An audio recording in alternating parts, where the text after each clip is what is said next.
सुप्रभात, नमस्कार, स्वागत है आप सभी का। आप देख रहे हैं सुबह 9 बजे। मैं हूं प्रीति सिंह। आइए बुलेटिन की शुरुआत करते हैं सुर्खियों के साथ। वास्तविक नियंत्रण रेखा पर तनाव कम करने को लेकर भारत चीन 5 बिंदुओं पर सहमत। मॉस्को में दोनों के विदेश मंत्रियों की बैठक में सैनिकों के बीच बातचीत जारी रखने, तुरंत पीछे हटने और सभी समझौतों और प्रोटोकॉल्स का पालन करने पर बनी सहमति। स्पेशल रिप्रेजेंटेटिव मैकेनिज्म के जरिए बातचीत और सीमा मुद्दे पर WMCC की बैठकें रहेंगी जारी।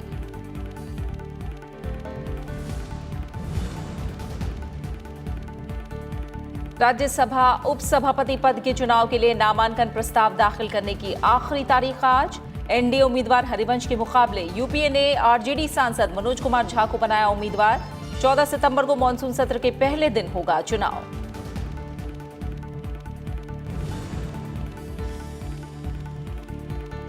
राष्ट्रीय शिक्षा नीति 2020 भारत को ज्ञान और नवाचार का केंद्र बनाने में करेगी मदद।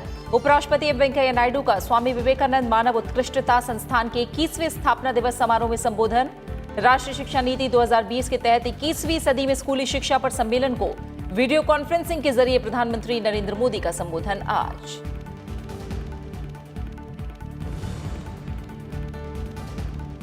बैंक कर्जदारों को राहत देने से जुड़े मुद्दों के उपाय सुझाने के लिए पूर्व सीएजी राजीव महर्षि की अध्यक्षता में 3 सदस्यीय विशेषज्ञ समिति का गठन। समिति मोरेटोरियम की सुविधा के तहत ब्याज पर छूट और ब्याज पर लगने वाले ब्याज पर छूट दिए जाने के मामले का करेगी आकलन। बैंक और अन्य हितधारकों से बात कर 1 हफ्ते में देगी रिपोर्ट।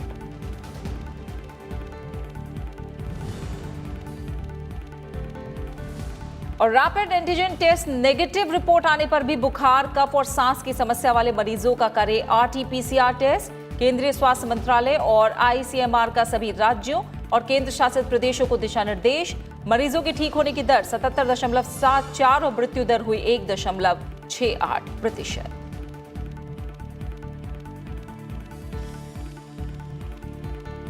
भारत और चीन के बीच पूर्वी लद्दाख सीमा पर बने तनाव को हल करने के लिए 5 बिंदुओं पर सहमति बनी है। मॉस्को में कल देर रात तक विदेश मंत्री एस जयशंकर और चीन के विदेश मंत्री वांग यी के बीच चली बैठक में भारत ने एक बार फिर साफ किया कि दोनों देशों के संबंधों में विकास के लिए सीमा पर शांति आवश्यक है। विदेश मंत्री एस जयशंकर ने चीन से सीमा पर इतनी अधिक संख्या में चीनी सैनिकों की तैनाती पर भी सवाल खड़े किए। उन्होंने चीन के विदेश मंत्री को कहा कि सभी सैनिकों को अपने स्थायी पोस्ट पर लौटना होगा और यथास्थिति में किसी भी तरह की एक तरफा कोशिश से बाज आना होगा। सीमा पर जारी तनाव के बीच मॉस्को में विदेश मंत्री एस जयशंकर और चीन के विदेश मंत्री के बीच 2.5 घंटे तक बैठक चली। लद्दाख में भारत चीन वास्तविक नियंत्रण रेखा पर जारी तनाव को कम करने के लिए दोनों देशों के बीच 5 बिंदुओं पर सहमति बन गई है। दोनों नेता इस बात पर सहमत हुए कि प्रधानमंत्री नरेंद्र मोदी और चीन के राष्ट्रपति शी जिनपिंग के बीच पूर्व में बनी सहमति पर अमल किया जाएगा। मतभेदों को विवाद में नहीं बदलने दिया जाएगा। दोनों विदेश मंत्रियों ने इस बात पर भी सहमति जताई है कि सीमा पर वर्तमान स्थिति किसी भी पक्ष के हित में नहीं है। साथ ही दोनों देशों के जवानों के बीच बातचीत जारी रखने, तुरंत पीछे हटने और तनाव कम करने को लेकर सहमति बनी। भारत और चीन के विदेश मंत्री इस बात पर भी सहमत हुए कि दोनों पक्षों को सभी समझौतों और प्रोटोकॉल्स का पालन करना चाहिए। साथ ही क्षेत्र में शांति भंग करने और तनाव बढ़ाने वाले कदम उठाने से बचना भी होगा। मॉस्को में हुई इस बैठक में स्पेशल रिप्रेजेंटेटिव मैकेनिज्म के जरिए बातचीत जारी रखने पर सहमति बनी। भारत चीन के सीमा के मुद्दे पर working mechanism for consultation and coordination की बैठक जारी रहेगी। दोनों विदेश मंत्रियों ने इस बात पर सहमति जताई कि जैसे ही स्थिति सामान्य होती है, दोनों पक्षों को सीमा क्षेत्रों में शांति बनाए रखने और बढ़ाने के लिए नए विश्वास बहाली के उपायों में तेजी लानी चाहिए। अखिलेश सुमन के साथ ब्यूरो रिपोर्ट, राज्यसभा टीवी। रूस की राजधानी मॉस्को में कल शंघाई कोऑपरेशन ऑर्गेनाइजेशन के विदेश मंत्रियों की औपचारिक बैठक हुई। विदेश मंत्री एस जयशंकर ने 8 सदस्यीय शंघाई सहयोग संगठन के विदेश मंत्रियों की बैठक में हिस्सा लिया। ये एससीओ विदेश मंत्रियों की तीसरी बैठक थी जिसमें भारत ने पूर्ण सदस्य के रूप में भाग लिया। शंघाई सहयोग संगठन के विदेश मंत्रियों की परिषद की मॉस्को में आयोजित बैठक में आगामी शिखर सम्मेलन की तैयारियों पर चर्चा के साथ साथ क्षेत्रीय और अंतर्राष्ट्रीय मुद्दों पर भी विचार विमर्श किया गया। इस संगठन में भारत के अलावा चीन, रूस, पाकिस्तान, कजाकिस्तान, किर्गिस्तान, तजाकिस्तान और उज्बेकिस्तान शामिल हैं। बैठक में कोविड-19 और संयुक्त राष्ट्र में सहयोग समेत कई मुद्दों पर भी चर्चा हुई। इससे पहले बुधवार को वीडियो कॉन्फ्रेंसिंग के जरिए एससीओ के विदेश मंत्रियों को रूस के राष्ट्रपति व्लादिमीर पुतिन ने संबोधित किया। शंघाई कोऑपरेशन ऑर्गेनाइजेशन का गठन 2001 में किया गया था। भारत 2005 में पर्यवेक्षक के रूप में इस समूह का हिस्सा बना और 2017 में इसका बाकायदा सदस्य बन गया।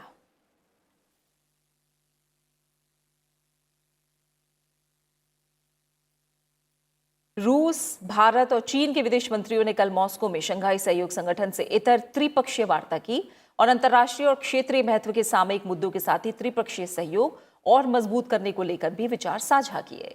विदेश मंत्री एस जयशंकर ने रूस के विदेश मंत्री सर्गेई लावरोव और चीन के अपने समकक्ष वांग यी के साथ बातचीत की। बैठक में कोविड-19 समेत कई और अहम मुद्दों पर चर्चा की गई।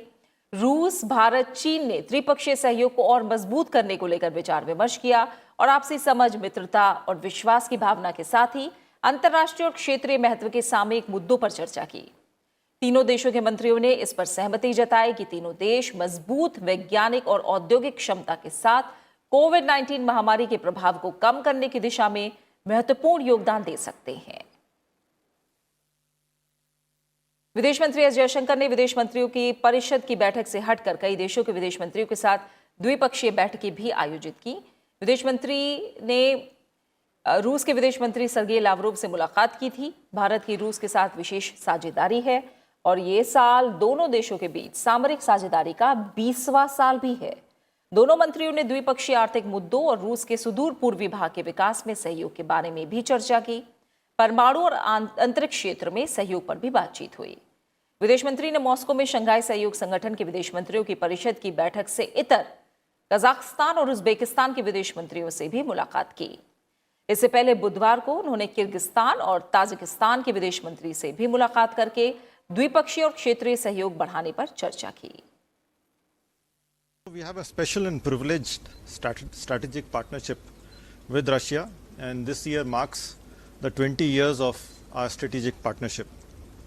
This was the first physical meeting after the COVID situation, and there was excellent discussion on bilateral matters, on regional developments and international issues of concern. In this meeting, bilateral economic issues and cooperation in the development of Far Eastern region of Russia was also discussed between the two ministers. He met the Kyrgyz Republic Foreign Minister and the Foreign Minister of Tajikistan. Both countries, as you would know, are our strategic partners, and during these meetings, ways to further enhance our strategic partnership was discussed.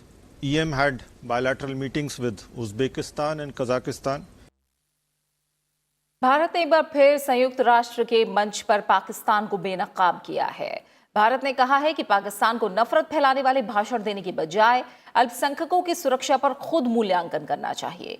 संयुक्त राष्ट्र के शांति की संस्कृति forum में चर्चा के दौरान भारत ने पाकिस्तान को अल्पसंख्यकों और महिलाओं से बर्ताव को लेकर बेनकाब किया। 74वें संयुक्त राष्ट्र महासभा में भारत की काउंसलर पौलोमी त्रिपाठी ने कहा कि पाकिस्तान का अंतर्राष्ट्रीय मंच पर शांति की संस्कृति पर बात करना अपने यहां से इस मामले में शर्मनाक रिकॉर्ड से मुद्दों को भटकाने जैसा है। भारतीय काउंसलर ने कहा कि भारत के खिलाफ बेबुनियाद आरोप लगाने से पहले, जहां सभी धर्मों के संविधान के अनुसार समान अधिकार दिए गए हैं, पाकिस्तान के प्रतिनिधियों को धार्मिक अल्पसंख्यकों को लेकर अपने सिस्टम और रिकॉर्ड की तरफ जरूर देखना चाहिए।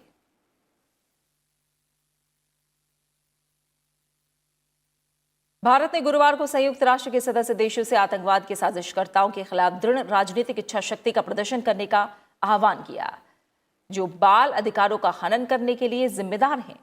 भारत का कहना था कि आतंकियों ने अपने नेटवर्क का जाल सीमाओं के पार तक फैला लिया है, जो कि शांति के लिए खतरा है और सबसे अधिक प्रभावित इससे बच्चे हो रहे हैं। भारत ने संयुक्त राष्ट्र सुरक्षा परिषद की ओर से बच्चे और सशस्त्र संघर्ष पर आधारित एक बहस के दौरान अपने बयान में कहा कि परिषद द्वारा प्रतिबंधित आतंकी संगठन और व्यक्ति बाल अधिकारों के हनन के लिए प्रत्यक्ष या परोक्ष रूप से जिम्मेदार हैं।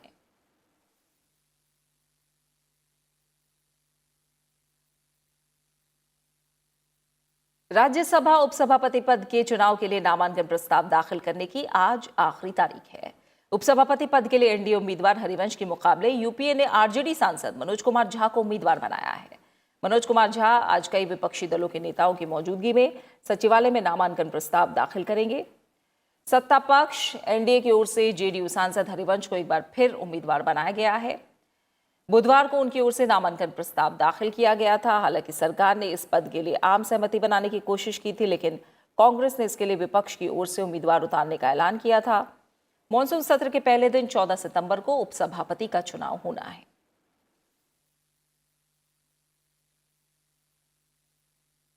कोरोना संकट को देखते हुए संसद के मॉनसून सत्र के लिए विशेष इंतजाम किए गए हैं। लोकसभा के अध्यक्ष ओम बिरला ने कहा है कि सत्र के दौरान सदस्यों के लिए पर्याप्त व्यवस्था की गई है ताकि वो सामाजिक दूरी और कोविड-19 प्रोटोकॉल का पालन कर सकें।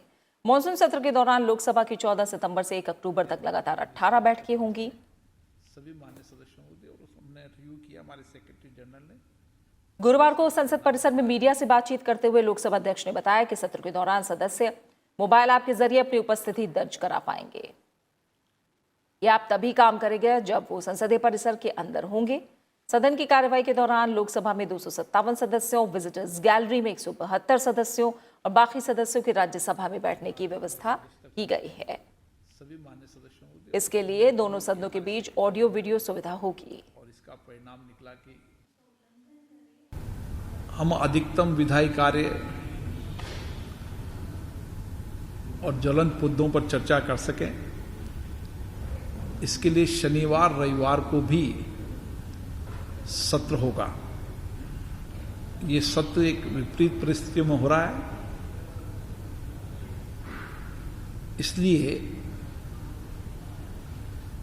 इसके व्यापक इंतजाम भी किए और सामाजिक दूरी से सभी मान्य सदस्य बैठते हुए अपनी बात को कह सकें, उसके भी व्यापक इंतजाम किए गए हैं। उन्होंने कहा कि कोविड-19 महामारी के कारण इस वर्ष मॉनसून सत्र आयोजित करना एक चुनौती थी, लेकिन ये ऐतिहासिक होगा। साथ ही कहा कि शून्यकाल आधे घंटे का होगा और कोई प्रश्नकाल नहीं होगा। हालांकि लिखित प्रश्न पूछे जा सकते हैं और उनका उत्तर मिलेगा। लोकसभा अध्यक्ष ने कहा कि कोरोना संकट के चुनौतीपूर्ण हालात में भी 27 संसदीय समितियों ने अब तक 91 बैठकें की हैं। 14 सितंबर से शुरू हो रहे मॉनसून सत्र के पहले दिन लोकसभा की बैठक सुबह 9 बजे से दोपहर 1 बजे तक होगी। 15 सितंबर से निचले सदन की बैठक दोपहर 3 बजे से शाम 7 बजे तक होगी। 2020 के संसद का मानसून सत्र अपने आप में काफ़ी अनोखा साबित होने वाला है। भारतीय संसद के इतिहास में पहली बार होगा कि लोकसभा के सदस्य लोकसभा के अलावा राज्यसभा में बैठेंगे और राज्यसभा के सदस्य राज्यसभा के अलावा लोकसभा में बैठेंगे। पत्रकारों के भी बैठने की व्यवस्था है उनकी प्रेस गैलरी में, लेकिन संख्या पहले से कम होगी। लेकिन सबसे अहम बात यह है कि इन तमाम व्यवधानों के बाद भी संसद अपने आप में काफ़ी सकारात्मक एजेंडे को लेकर आगे बढ़ रहा है और संवैधानिक जो प्रावधान हैं उन्हें पूरा किया जा रहा है। राज्यसभा टेलीविजन के लिए दिल्ली से मैं अखिलेश सुमन। संसद की कार्मिक लोक शिकायत विधि और न्याय संबंधी समिति के अध्यक्ष भूपेंद्र यादव समिति की 4 अहम रिपोर्टों को आज राज्यसभा सभापति एम वेंकैया नायडू को सौंपेंगे। समिति की ओर से ये रिपोर्ट सभापति को उपराष्ट्रपति निवास पर सुबह 10 बजे सौंपी जाएगी। इनमें भारत में वर्चुअल कोर्ट्स, केस मैनेजमेंट और कोर्ट मैनेजमेंट को लेकर तैयार हुई रिपोर्ट बेहद खास है। कोविड-19 की चुनौती और भावी तैयारियों के लिहाज से भी ये विषय बेहद अहम है। इस पर सहमति न्याय विभाग के सचिव Varun Mishra, bar council of India, Delhi high court bar council, supreme court के महासचिव और विधि और न्याय मंत्रालय के शीर्ष अधिकारियों से गहन मंथन कर चुकी है। संसद भवन परिसर में संसदीय समितियों की आज 7 अहम बैठकें होने जा रही हैं। बेहद अहम गृह कार्य संबंधी संसदीय समिति आज अपनी 16वीं बैठक में कोविड-19 महामारी और संबंधित मुद्दों पर अपनी 229वीं रिपोर्ट समेत 4 अहम ड्राफ्ट रिपोर्टों पर अंतिम मुहर लगाएगी। इनमें से 3 ATR हैं।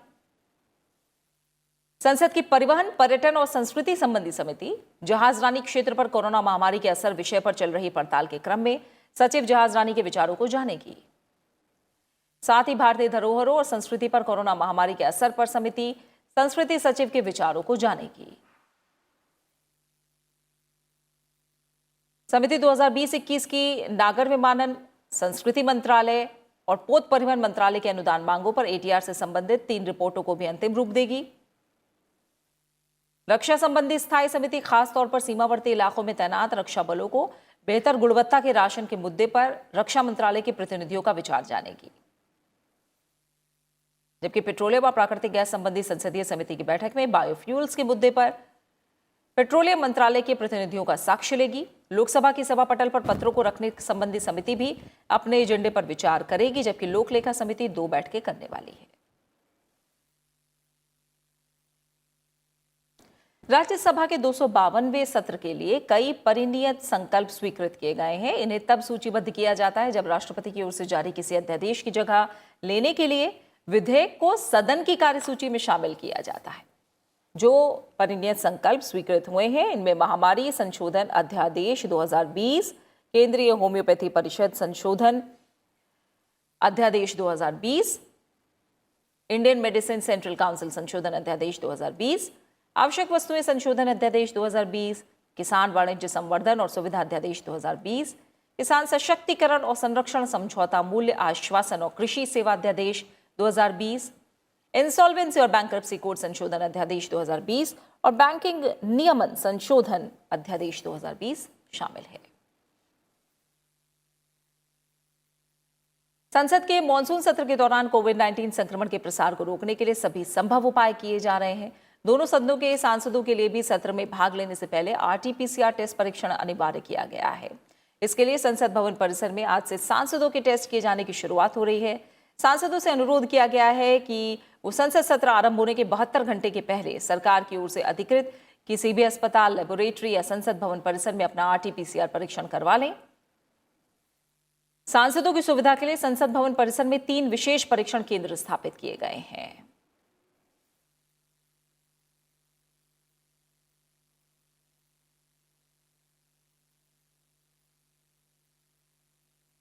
सुबह 9 बजे में खबरों का सिलसिला लगातार जारी है। लौट रहे हैं एक छोटे से ब्रेक के बाद।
ब्रेक के बाद आपका स्वागत है। सरकार ने लॉकडाउन के दौरान बैंक कर्ज की किस्त चुकाने पर दी गई छूट अवधि में कर्जदारों को ब्याज पर ब्याज से राहत समेत दूसरे मुद्दों पर समग्र रूप से आकलन करने के लिए पूर्व कैग राजीव महर्षि की अध्यक्षता में 3 सदस्यों की विशेषज्ञ समिति का गठन किया है। समिति 1 सप्ताह में अपनी रिपोर्ट देगी। स्टेट बैंक समिति का सचिवालय सुविधाएं उपलब्ध कराएगा।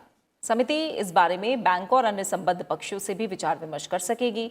भारत के पूर्व नियंत्रक और महालेखा परीक्षक राजीव महर्षि की अध्यक्षता में गठित समिति में 2 अन्य सदस्य IIM अहमदाबाद के पूर्व प्रोफेसर और रिजर्व बैंक की मौद्रिक नीति समिति के पूर्व सदस्य डॉक्टर रवीन ढोलकिया, भारतीय स्टेट बैंक और IDBI के बैंक के पूर्व प्रबंध निदेशक B श्रीराम भी शामिल हैं। प्रधानमंत्री नरेंद्र मोदी राष्ट्रीय शिक्षा नीति 2020 के तहत आयोजित कॉन्क्लेव को आज सुबह 11 बजे प्रधानमंत्री संबोधित करेंगे। नई राष्ट्रीय शिक्षा नीति का उद्देश्य भारत को एक न्यायोचित और ज्ञान आधारित उद्योगी समाज बनाना है। इसमें भारत केंद्रित शिक्षा प्रणाली को लागू करने की सोच है, जो देश को वैश्विक महाशक्ति में बदलने में सीधा योगदान करेगा। केंद्रीय शिक्षा मंत्रालय ने शिक्षा पर्व के एक हिस्से के रूप में 10 और 11 सितंबर को 2 दिवसीय सम्मेलन का आयोजन किया है। 21वीं सदी में स्कूल शिक्षा सम्मेलन का विषय है। प्रधानमंत्री नरेंद्र मोदी शुक्रवार को इस सम्मेलन को वीडियो कॉन्फ्रेंसिंग के जरिए संबोधित करेंगे। इससे पहले प्रधानमंत्री ने 7 अगस्त को राष्ट्रीय शिक्षा नीति 2020 के तहत उच्च शिक्षा में परिवर्तनकारी सुधार पर सभा में उद्घाटन भाषण दिया था। इसके बाद प्रधानमंत्री ने 7 सितंबर को NEP 2020 पर राज्यपालों के सम्मेलन को भी संबोधित किया था। NEP 2020 21वीं सदी की पहली शिक्षा नीति है, जिसे पिछली राष्ट्रीय शिक्षा नीति 1986 के 34 वर्षों के बाद घोषित किया गया है। NEP 2020 में स्कूली और उच्च शिक्षा दोनों स्तरों पर बड़े सुधारों के लिए निर्देश दिया गया है। शिक्षकों को सम्मानित करने और नई शिक्षा नीति 2020 को आगे बढ़ाने के लिए 8 सितंबर से 25 सितंबर तक शिक्षा पर्व मनाया जा रहा है। देश भर में राष्ट्रीय शिक्षा नीति 2020 के विभिन्न पहलुओं पर विभिन्न वेबिनार, वर्चुअल सम्मेलन और सभाएं आयोजित की जा रही हैं। Bureau report, Rajya Sabha TV. उपराष्ट्रपति वेंकैया नायडू ने कल Vivekananda institute of human excellence के 21वें स्थापना दिवस कार्यक्रम को संबोधित किया। उन्होंने कहा कि नई शिक्षा नीति का मकसद छात्रों का सामूहिक विकास करना है, ताकि वो जीवन को हर क्षेत्र में अपने लक्ष्यों को हासिल कर सकें। उपराष्ट्रपति ने स्वामी विवेकानंद को याद करते हुए कहा कि उनकी शिक्षा आज भी सबको राह दिखा रही है। उपराष्ट्रपति वेंकैया नायडू ने कहा कि श्रेष्ठता की तरफ बढ़ना हमारी शिक्षा प्रणाली का अहम हिस्सा होना चाहिए और इसी को ध्यान में रखते हुए देश के शैक्षणिक संस्थानों को इसे अपनी संस्कृति में शामिल करना चाहिए। उपराष्ट्रपति ने नई शिक्षा नीति का जिक्र करते हुए कहा कि उन्हें उम्मीद है कि इसके जरिए देश 21वीं सदी के लक्ष्यों को हासिल कर पाएगा। उन्होंने कहा कि नई शिक्षा नीति देश में ज्ञान और इनोवेशन हब बनाने में मददगार साबित होगी। उपराष्ट्रपति ने स्वामी विवेकानंद की शिक्षाओं और विचारों को याद करते हुए कहा कि उनकी शिक्षा और सोच आज भी दुनिया को राह दिखा रही है। I am sure the new educational policy will facilitate India to fully realize the demographic dividend and make the country a knowledge and innovation hub in the 21st century. I am hopeful that excellence will be the guiding, overreaching principle in whatever we do. We should all try to understand what yoga is meant to be. Karmasu kausalam, achieving high order skills and excellence. It is also what Swami Vivekananda gave as a clarion call to the youth: awake, arise, stop not till you achieve your goals. उपराष्ट्रपति वेंकैया नायडू आज Shri Ram Chandra mission की तरफ से आयोजित अखिल भारतीय निबंध लेखन कार्यक्रम में मुख्य अतिथि के तौर पर शिरकत करेंगे। इस कार्यक्रम का सीधा प्रसारण आप राज्यसभा टीवी पर सुबह 11 बजे से देख सकते हैं।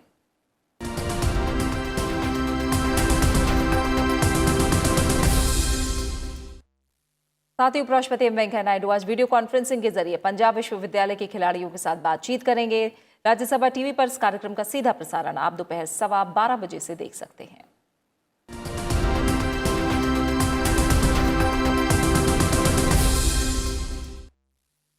और अब बात कोरोना वायरस से जुड़ी खबरों की।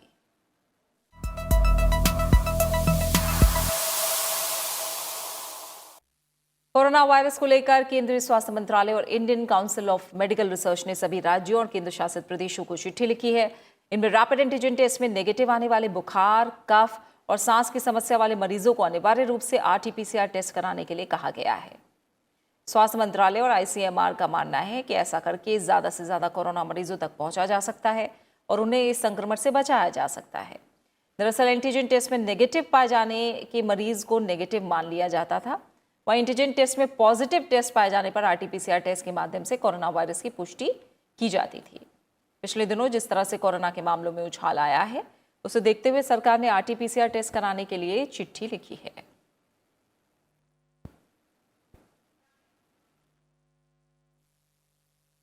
इस बीच देश में अब तक कोविड-19 के करीब 34,71,783 मरीज स्वस्थ हो चुके हैं।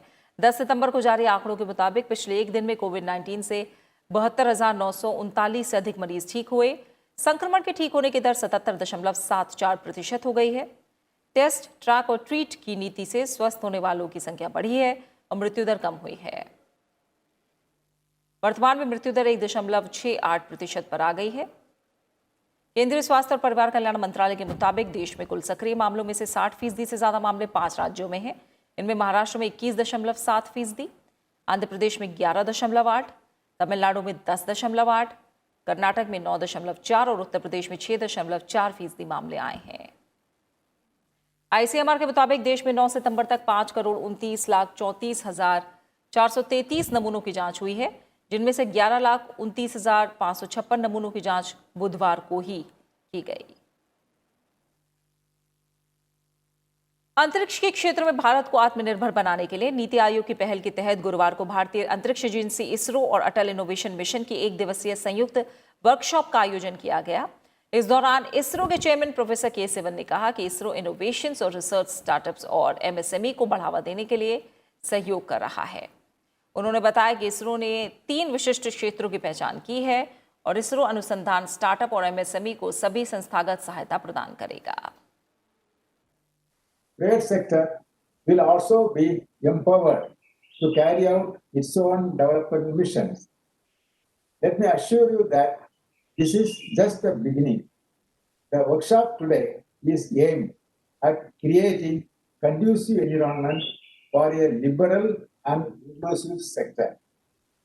Department of Space is also working towards creating a formal system to support space sector startups and MSMEs in taking up innovation, research as well as product development.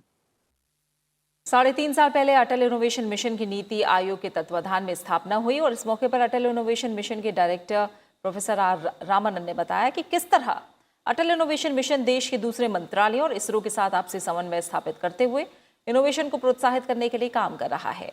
उन्होंने बताया कि फिलहाल अटल इनोवेशन मिशन इकोसिस्टम के तहत 1500 से ज्यादा startups हैं।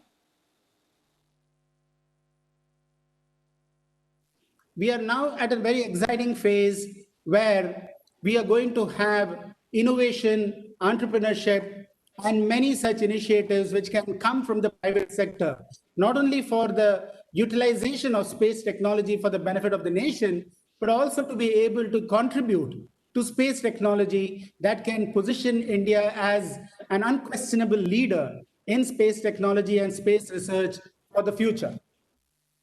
BJP के राष्ट्रीय अध्यक्ष जेपी नड्डा आज 2 दिन के दौरे पर बिहार पहुंचेंगे। जेपी नड्डा कोर कमेटी और चुनाव समन्वय समिति सहित पार्टी की कई बैठकों की अध्यक्षता करेंगे। जेपी नड्डा के साथ बीजेपी महासचिव और बीजेपी प्रभारी भूपेंद्र यादव भी दौरे पर रहेंगे। नड्डा राज्य में पार्टी मुख्यालय से आत्मनिर्भर बिहार मुहिम का आगाज भी करेंगे।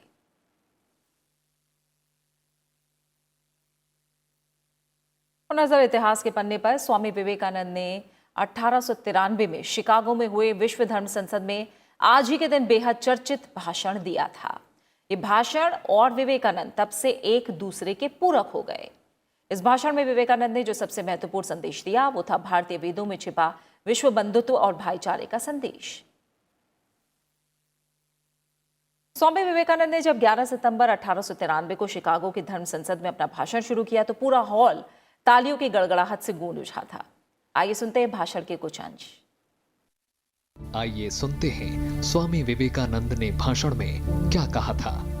अमेरिका के बहनों और भाइयों, आपके इस स्नेहपूर्ण और जोरदार स्वागत से मेरा दिल अपार हर्ष से भर गया है।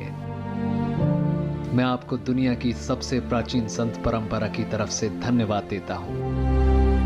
मैं आपको सभी धर्मों की जननी की तरफ से धन्यवाद देता हूं और सभी जाति संप्रदाय के लाखों करोड़ों हिंदुओं की तरफ से आपका आभार व्यक्त करता हूं। प्रधानमंत्री नरेंद्र मोदी ने 1893 में शिकागो में हुए विश्व धर्म संसद में स्वामी विवेकानंद के संबोधन पर युवाओं से उनके संबोधन को पढ़ने का आग्रह किया है। आज भारत रत्न आचार्य विनोबा भावे की जयंती है। विनोबा भावे स्वतंत्रता सेनानी, सामाजिक कार्यकर्ता और प्रसिद्ध गांधीवादी नेता थे। आज के दिन 1895 को कोलाबा जिले के गाकोड़ा गांव में जन्मे विनोबा भावे का असली नाम विनायक नरहरि भाव था। उनका असली नाम विनायक नरहरि भावे था। आजादी के बाद विनोबा भावे ने भारत में समाज सुधार आंदोलन की शुरुआत की। इस क्रम में भूदान और सर्वोदय आंदोलन बहुत प्रभावी रहे।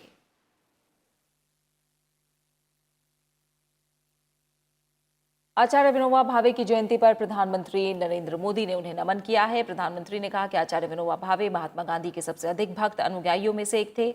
उन्होंने सामाजिक सशक्तिकरण और शिक्षा पर बहुत जोर दिया।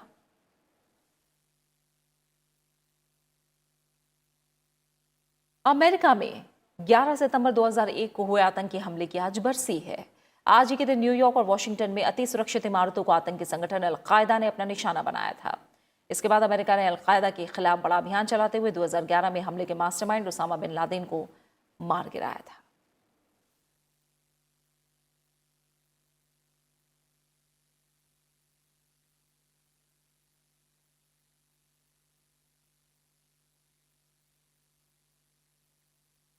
और इसी के साथ फिलहाल सुबह 9 बजे की खबरों में मेरे साथ इतना ही। इजाजत दीजिए और अपना अच्छे से ख्याल रखिए। नमस्कार।